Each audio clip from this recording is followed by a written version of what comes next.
નારદજીને એક દિવસ એક ભાઈ મળ્યા. હવે ભગત માણસ તો જ નારદજી મળ્યા હશે. એટલે એમને જ્યારે એક ભાઈ મળ્યા ને એમણે કીધું કે નારદજી તમે ક્યાં જાઓ છો? તો કે હું તો વૈકુંઠ જ જાઉં, મારે તો ભૂતનો વાસ પીપળે, એમ વૈકુંઠે જવાનું હોય. તો વૈકુંઠે જવા માટે નારદજી નીકળ્યા છે. અને પેલા ભાઈએ કીધું છે કે એક કામ કરજો ને, તમે વૈકુંઠ જાઓ છો ને તો નારાયણને પૂછજો ને, મારી એક વાત પૂછવાની છે, એક પ્રશ્ન પૂછવાનો છે. કરતા આવશો કે ભલા માણસ પૂછવાનું હોય, હું જવાનો જ છું તો જોતે જોતો તારું કામ કરતો આવીશ.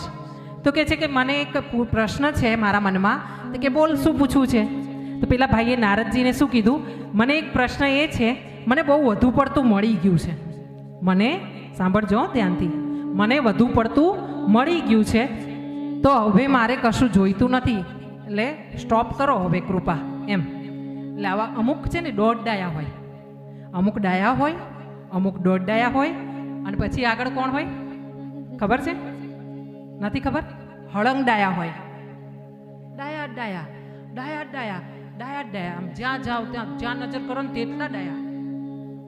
ડાયા, દોઢ ડાયા, હળંગ ડાયા, આવા આવા વ્યક્તિઓ હોય અમુક.